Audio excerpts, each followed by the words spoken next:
सभी भाई बहनों को नमस्कार। आज हम चर्चा करते हैं एक राक्षसी कृत्य की, एक विभत्स कृत्य की, जो कलकत्ता के आरजी कॉलेज मेडिकल कॉलेज में हुई।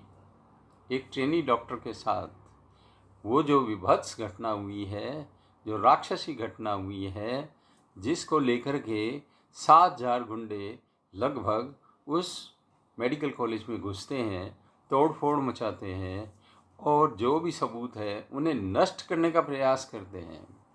और इतना कुछ होने के बाद भी कलकत्ता के भद्र पुरुष शांत रहे। लेकिन अब शायद कुछ उबाल आया है, शायद कुछ करने की मन में आई है। जो सड़कों के ऊपर डॉक्टर्स और वहाँ के भद्र पुरुष आए हैं, और सारे भारत में भी इसकी प्रतिक्रिया हुई है। डॉक्टर्स, मेडिकल स्टोर वाले हड़ताल पे भी रहे, अब भी होंगे। निरंतर सब में आक्रोश है और वो इसका पुरजोर विरोध कर रहे हैं। लेकिन ममता बनर्जी, जो खुद एक महिला है, उसकी कुछ बातों पर प्रश्न उठते हैं। ममता बनर्जी खुद चीफ मिनिस्टर हैं, उनके पास मेडिकल एंड हेल्थ डिपार्टमेंट भी है, उनके पास होम अफेयर्स भी है, इसके साथ साथ भी अन्य कुछ मंत्रालय हैं, लेकिन वो गौण हैं। सीएम, गृह मंत्रालय होना और हेल्थ मिनिस्टर होना उनका खुद का, ये 3 बातें बड़ी महत्वपूर्ण हैं। वहाँ जो भद्र पुरुष और डॉक्टर्स वगैरह जो सड़कों पे आए, उनको नोटिस दिए जा रहे हैं, एफआईआर की जा रही है। 7,000 के लगभग जो गुंडे उस कॉलेज में घुसे और तोड़फोड़ मचाई और जो सबूत नष्ट करने का प्रयास किया, उनके विरुद्ध क्या हुआ ये तो पता नहीं है। लेकिन उनको नोटिस देना, जो ये लोग सड़कों पे हैं उन्हें नोटिस देना, एफआईआर तक दर्ज करना, डॉक्टर्स का ट्रांसफ़र कर देना, 40 से अधिक ट्रांसफ़र्स, और फिर जब दबाव पड़ा तो उसे कैंसिल करना, प्रिंसिपल को ट्रांसफ़र करके और उसे पुरस्कृत करना। एक तरह से उनको ठीक जगह लगाया गया और उन्हें पुरस्कृत किया गया। वो भी दबाव में ट्रांसफ़र फिर कैंसिल हुई। अब उस प्रिंसिपल से पूछताछ की जा रही है। एक अपराधी को गिरफ्तार भी किया गया है। लेकिन अब और कौन लोग थे? जैसी ये घटना है उसमें कई लोगों के शामिल होने की संभावना नज़र आती है। फिर इसके अलावा सुप्रीम कोर्ट ने भी, पहले तो हाई कोर्ट ने इसे सीबीआई को सौंपा, जांच को सीबीआई को सौंप दिया था। अब इसमें सुप्रीम कोर्ट, जो हमारा सर्वोच्च न्यायालय है, उसने भी स्वतः संज्ञान लिया है। पहले भी कई मामलों में सुप्रीम कोर्ट ने अपनी कारकर्दगी दिखाई है। किसान आंदोलन के मामले में उन पे अपनी कमेटी बनाई, इस मामले को अपने पास रखा, आज भी उसी के पास है, जिसका कोई निर्णय, कोई रिपोर्ट अभी तक बाहर नहीं आई है। पंजाब के अंदर प्रधानमंत्री की सुरक्षा में हुई चूक के मामले में भी खुद सुप्रीम कोर्ट ने अपने स्तर पर भी कार्रवाई करने की बात की, लेकिन उसमें भी लीपापोती की तरह ही मामले को निपटाया गया।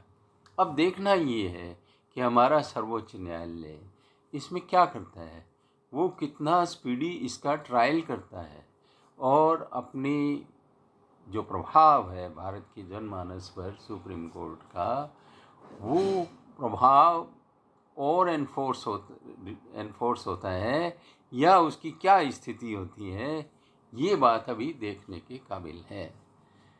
मैं निरंतर कहता रहा हूँ कि जागरूकता, सरकारों पे दबाव बनाना, ये डेमोक्रेसी के बहुत सशक्त हथियार हैं और हमें निरंतर इनको, जैसी भी स्थिति हो, जैसे निर्भया कांड में भी ऐसा ही हुआ, लोग सड़कों पे आए और सरकार को समुचित कदम उठाने के लिए बाध्य होना पड़ा।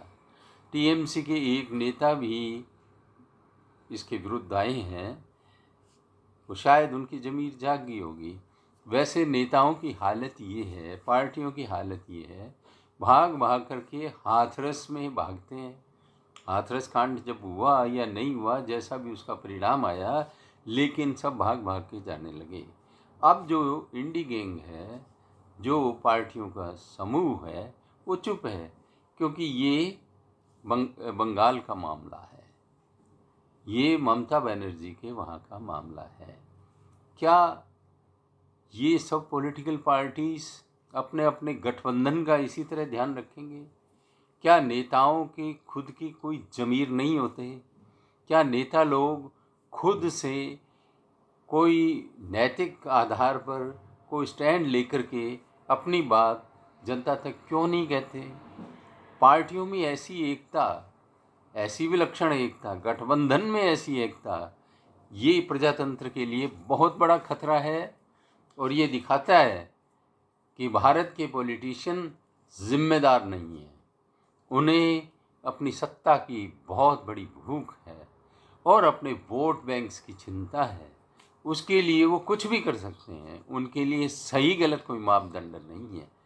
इस मामले में ममता बनर्जी भी निरपेक्ष दृष्टिकोण अपना सकती थी, लेकिन नोटिस देना, FIR दर्ज करना, 7,000 गुंडे लगभग जो घुसे, उनके ऊपर कोई कार्रवाई हुई या नहीं हुई, नहीं होना, शायद उस स्तर पे नहीं होना, कोई हुई हो तो कोई हमें ध्यान नहीं है, लेकिन डॉक्टर्स का ट्रांसफ़र करना, प्रिंसिपल का ट्रांसफ़र करना, अब उसी प्रिंसिपल से पूछताछ हो रही है। ये कुछ प्रश्न ऐसे हैं जो नेताओं के चाल चरित्र पे प्रश्न खड़ा करते हैं, लेकिन जनता की जागरूकता इस मामले में सराहनीय रही है। डॉक्टर्स बंधुओं की भी जो जागरूकता है वो बहुत अच्छी रही है, जो प्रशंसनीय है।